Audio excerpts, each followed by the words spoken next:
जय महाराष्ट्र मंडळी. शरद पवारांच्या राष्ट्रवादीला आणखी एक मोठा धक्का बसणार का? अहिल्यानगरचे खासदार निलेश लंके शिवसेना शिंदे गटात जाणार का? ते मूळचे शिवसैनिक आहेत, आले तर आम्ही स्वागत करू, असं शिंदे गटाच्या प्रवक्त्यांनी का म्हटलं? हा फक्त राजकीय संवाद आहे की पक्षांतराचे संकेत? आणि या एका वाक्यानंतर अहिल्यानगरच्या राजकारणात नेमक्या कोणत्या चर्चांना उधाण आलेलं आहे? मंडळी, आजच्या व्हिडिओमध्ये आपण पाहणार आहोत या संपूर्ण राजकीय घडामोडी मागचं विश्लेषण. नमस्कार मंडळी, मी पी के भांडवलकर आणि तुम्ही पाहत आहात सत्ता मंच. बातमी नव्हे तर बातमी मागचं विश्लेषण.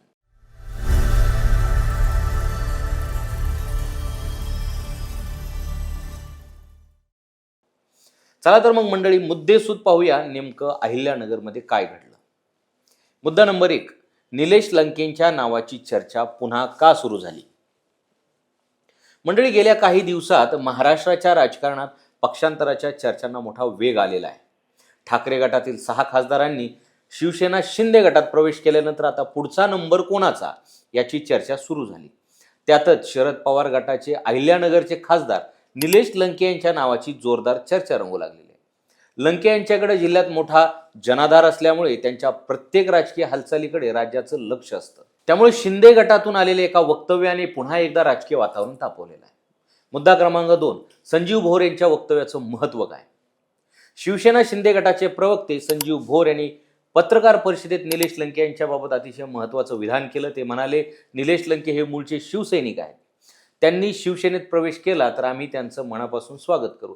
हे केवळ स्वागताचं वक्तव्य नसून शिंदे गटाने जाहीरपणे लंके यांच्यासाठी पक्षाची दारे खुले असल्याचा संदेश दिल्याचं मानलं जात आहे. त्यामुळे या विधानाची राज्यभर चर्चा सुरू झाली. मुद्दा क्रमांक 3, मूळचे शिवसैनिक या विधानामागचा अर्थ नेमका काय आहे? संजीव भोर यांनी निलेश लंके यांना मूळचे शिवसैनिक म्हणत त्यांच्या जुन्या राजकीय प्रवासाची आठवण करून दिली. लंके यांनी आपल्या राजकीय कारकिर्दीच्या सुरुवातीच्या काळात शिवसेनेत काम केलं होतं. शिवसेनेतील अनेक वरिष्ठ नेत्याशी त्यांचे वैयक्तिक संबंध आजही कायम असल्याचं भोर यांनी सांगितलं. त्यामुळे भविष्यात राजकीय समीकरण बदलली तर लंके यांच्यासाठी शिवसेनेचे दरवाजे कायम खुले असल्याचा अप्रत्यक्ष संदेश त्यांनी दिलेला आहे. मुद्दा क्रमांक 4, आमची दारे सर्वांसाठी खुली या वक्तव्यातून काय संकेत मिळतात? संजीव भोर यांनी केवळ निलेश लंके यांच्यापुरतं मर्यादित न राहता मोठं राजकीय विधान केलेले. ते म्हणाले, शरद पवार गट, काँग्रेस किंवा इतर कोणत्याही पक्षातील नेते शिवसेनेत यायचे असतील तर त्यांचं स्वागतच केलं जाईल. याचा अर्थ शिंदे गट आगामी काळात इतर पक्षातील प्रभावी नेत्यांना आपल्या पक्षात आणण्याच्या तयारीत असल्याचं राजकीय विश्लेषक मानत आहेत. मुद्दा क्रमांक 5, आजच्या राजकारणावर संजीव भोर यांची टिप्पणी.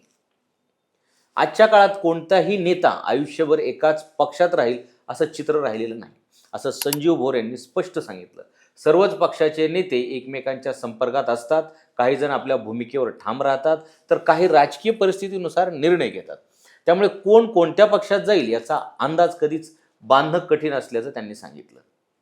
या विधानामुळे सध्याच्या महाराष्ट्रातील बदलत्या राजकीय संस्कृतीवरही चर्चा सुरू झाली आहे. मुद्दा क्रमांक 6, निलेश लंके यांची भूमिका नेमकी काय आहे? सध्या निलेश लंके यांनी या संपूर्ण चर्चेवर कोणतीही अधिकृत प्रतिक्रिया दिलेली नाही. त्यांनी पक्षांतराबाबत कोणतेही वक्तव्य केलेलं नसल्यामुळे या सर्व चर्चा केवळ राजकीय पातळीवर सुरू आहेत. त्यामुळे प्रत्यक्षात ते कोणता निर्णय घेतात याकडे आता सर्वांचं लक्ष लागलेलं आहे. अधिकृत घोषणा होईपर्यंत या चर्चांकडे सावधपणे पाहण्याची गरज आहे.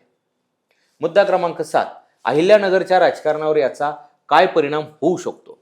मंडळी, निलेश लंके हे अहिल्यानगर जिल्ह्यातील प्रभावी आणि जनाधार असलेले नेते मानले जातात.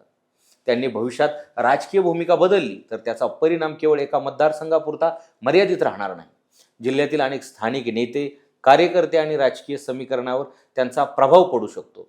आगामी स्थानिक स्वराज्य संस्था निवडणुका आणि भविष्यातील विधानसभा निवडणुकांच्या पार्श्वभूमीवर ही चर्चा अधिक महत्त्वाची मानली जात आहे. मंडळी, आता पाहू मुद्दा क्रमांक 8, पुढे काय घडू शकतं? सध्या शिंदे गटाकडून खुली ऑफर देण्यात आलेली आहे, मात्र निलेश लंके किंवा शरद पवार गटाकडून अद्याप कोणताही अधिकृत प्रतिसाद आलेला नाही. त्यामुळे पुढील काही दिवसात या चर्चांना अधिक वेग येतो की काय, सर्व काही शांत होतं हे पाहणं महत्त्वाचं ठरणार आहे. राजकीय वर्तुळातील अनेकांच्या नजरा आता निलेश लंके यांच्या पुढील भूमिकेकडे लागलेल्या आहेत. मंडळी, या संपूर्ण घडामोडीतून 3 गोष्टी आपल्याला स्पष्ट जाणवतात. गोष्ट पहिली, शिवसेना शिंदे गटाने विरोधी पक्षातील प्रभावी नेत्यांना पक्षात आणण्याची रणनीती उघडपणे मांडलेली आहे. गोष्ट दुसरी, निलेश लंके यांच्या नावाची चर्चा जोरात असली तरी त्यांच्या पक्षांतराबाबत अद्याप कोणताही अधिकृत घोषणा किंवा पुष्टी झालेली नाही. आणि गोष्ट तिसरी, महाराष्ट्रातील बदलत्या राजकीय समीकरणांमध्ये अहिल्यानगर पुन्हा एकदा चर्चेच्या केंद्रस्थानी आला असून पुढील काही दिवसात घडणाऱ्या हालचालींवर राज्याचं लक्ष असणार आहे. मंडळी, आता तुम्हीच सांगा, निलेश लंके यांनी शिवसेना शिंदे गटात जावं असं तुम्हाला वाटतं का, की ही फक्त राजकीय चर्चा आहे? तुमचं मत आम्हाला कमेंटमध्ये नक्की लिहा. आणि अशाच राजकीय अपडेटसाठी सत्ता मंच या चॅनलला सबस्क्राईब करा आणि इन्स्टा पेजला फॉलो करा.